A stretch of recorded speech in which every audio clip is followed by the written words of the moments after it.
Bonjour, ici Ali Jalali de l'Université d'Ottawa avec le cours du module rénal sur l'appareil urinaire.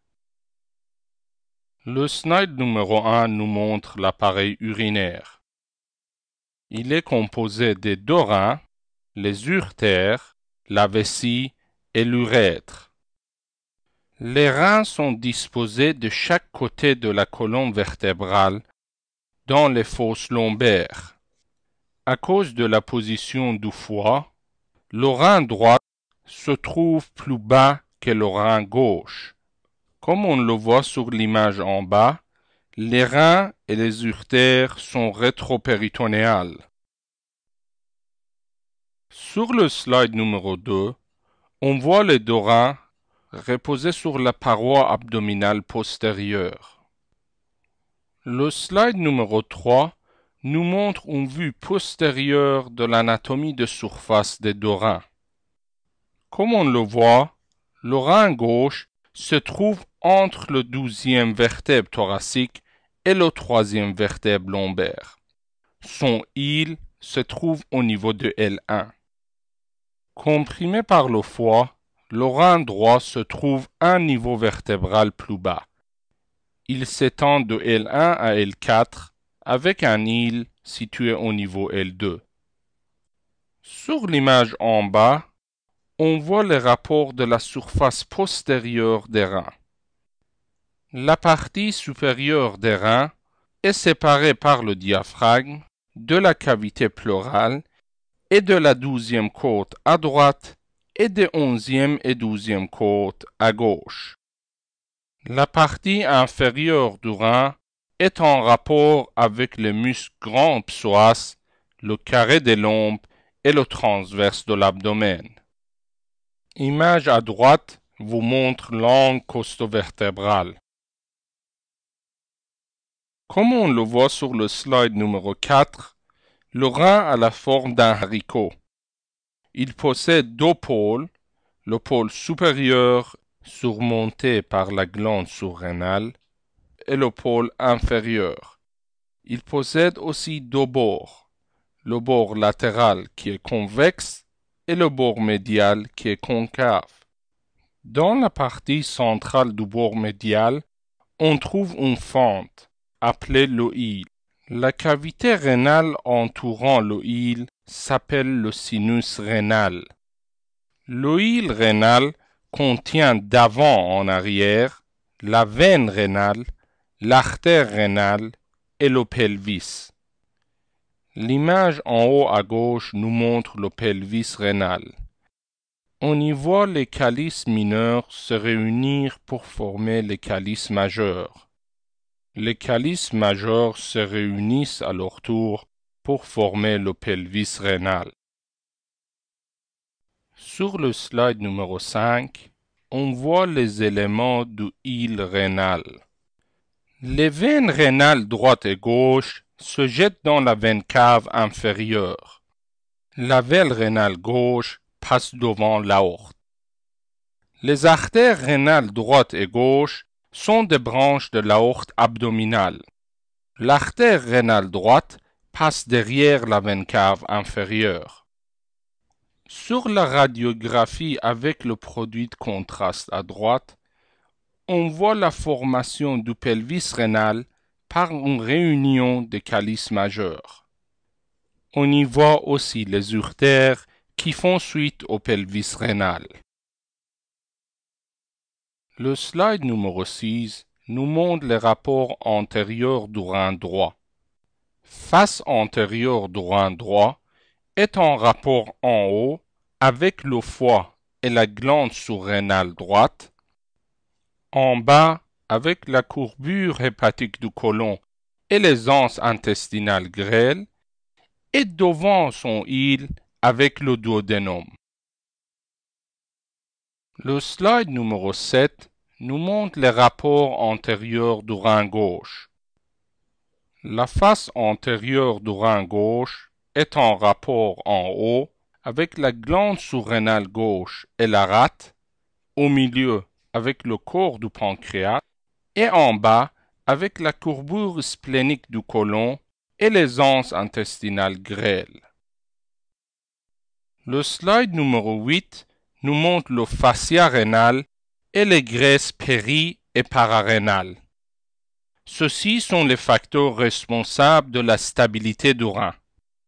Comme on le voit sur le coupe transversal en bas, le fascia rénal est une continuation du fascia transversalis.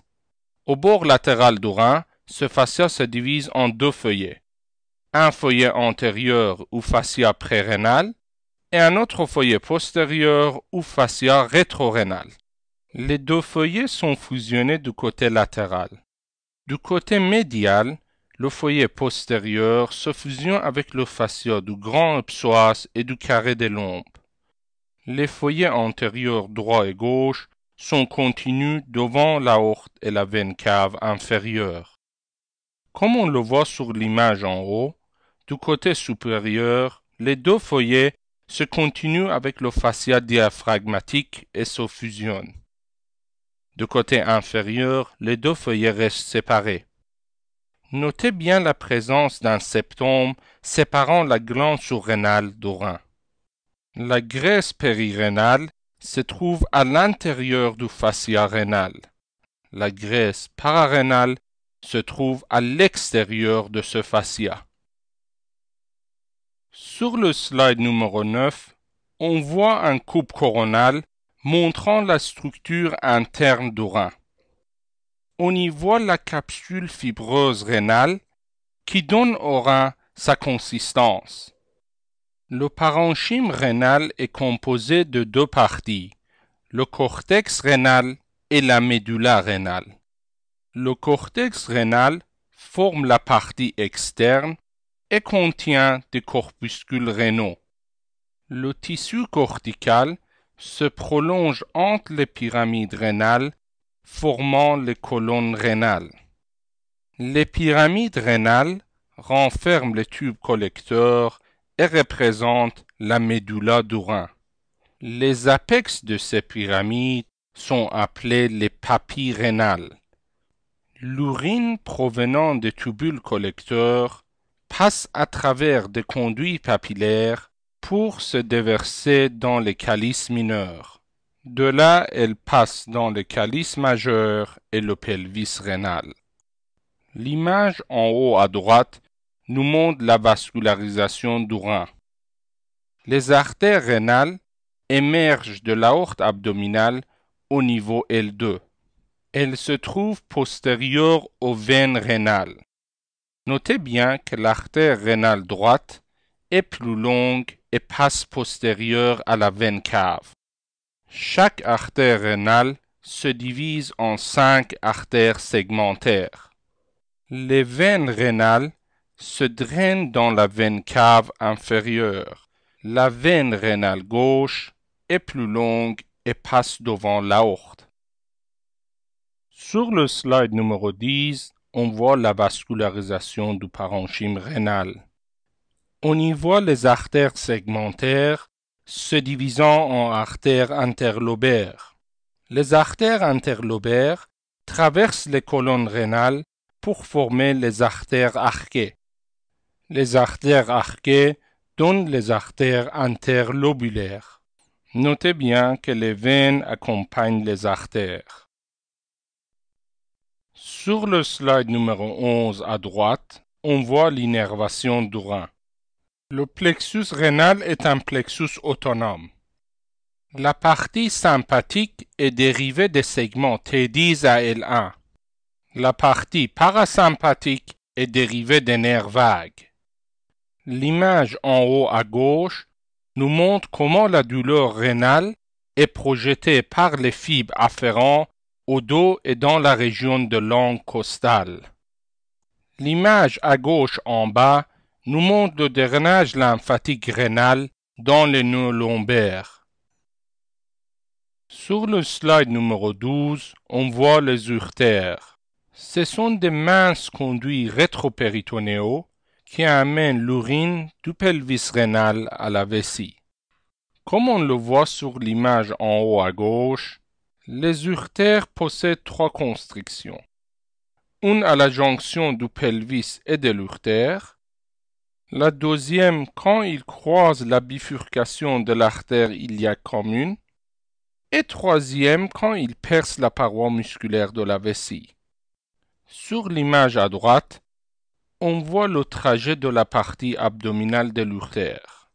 L'urtère descend verticalement devant le processus transverse des vertèbres lombaires, en avant du muscle psoas. Puis, l'urtère croise la bifurcation de l'artère iliaque commune et pénètre dans le bassin. Le slide numéro 13 nous montre les rapports antérieurs de l'urtère. L'urtère droit est croisé par les vaisseaux gonadiques droit, colique droit, iliocolique et mésentérique supérieur. L'urtère gauche est croisé par les vaisseaux gonadiques gauche et colique gauche. L'image en bas à droite vous montre une urographie intraveineuse. Le slide numéro 14 nous montre le parcours de l'urtère dans le pelvis. Comme on le voit à droite chez la femme, l'urtère croise la bifurcation de l'artère iliaque commune, passe en dessous de l'artère utérine et rejoint obliquement l'angle postéro-supérieur de la vessie. Il se trouve latéral au col de l'utérus en rapport intime avec le fornix latéral du vagin. Comme on le voit à gauche chez l'homme, l'urtère croise la bifurcation de l'artère iliaque commune, passe en dessous du conduit déférent et rejoint obliquement l'angle postéro-supérieur de la vessie. Sur le slide numéro 15 à droite, on voit la vascularisation des urtères. La partie abdominale est irriguée par les artères rénales et gonadiques. La partie pelvienne par les artères iliaques communes et iliaques internes. À gauche, on voit l'innervation des urtères par le plexus urétérique autonome. Notez bien que la douleur est cheminée par les fibres afférentes sympathiques vers le segment T11 à L2. Ainsi, la douleur urétrale peut se projeter du flanc à l'aspect médial de la cuisse et aux organes génitaux externes. Le slide numéro 16 nous montre une vessie adulte. Comme on le voit sur l'image en haut à droite, elle a la forme d'une pyramide. Elle possède un apex qui se trouve au-dessus de la symphyse pubienne et forme l'angle antéro-supérieur.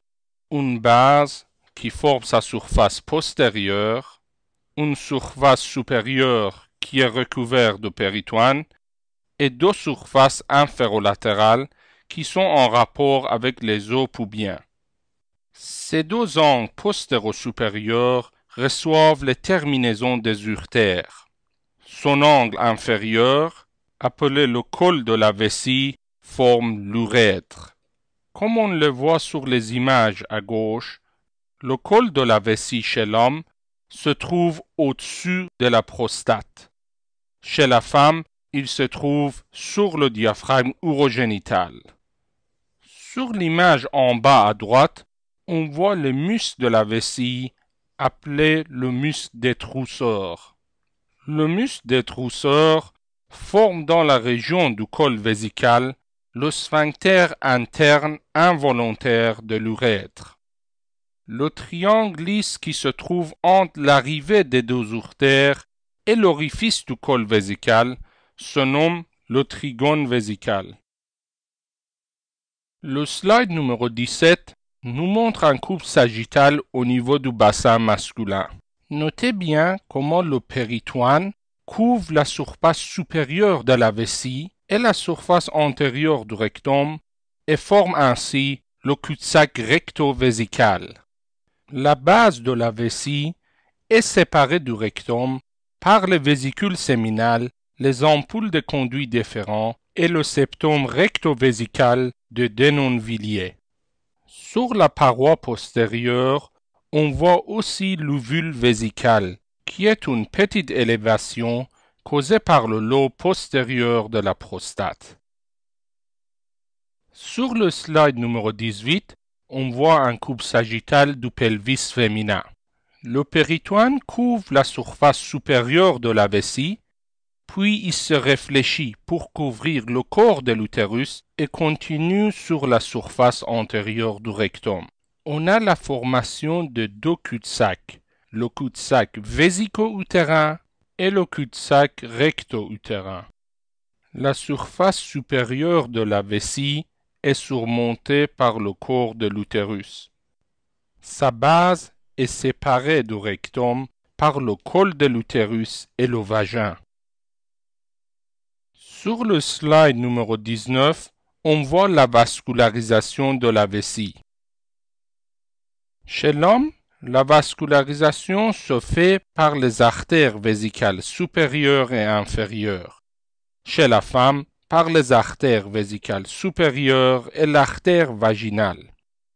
Toutes ces artères sont des branches de l'artère iliaque interne.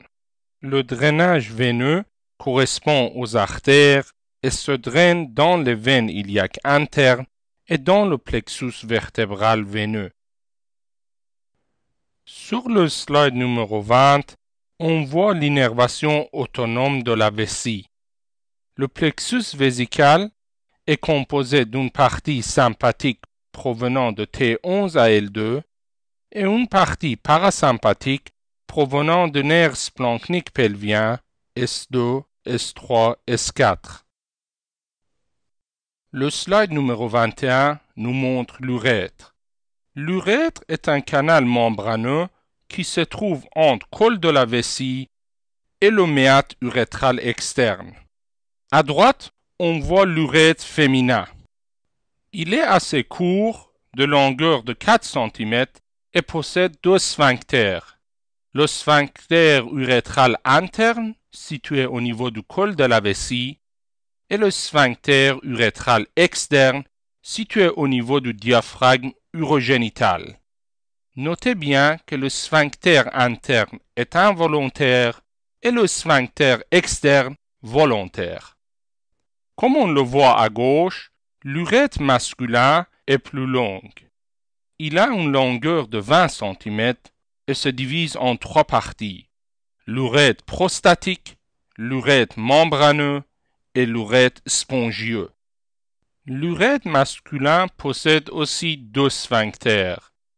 Le sphincter urétral interne qui est involontaire, situé au niveau du col de la vessie, et le sphincter urétral externe qui est volontaire et situé au niveau du diaphragme urogénital.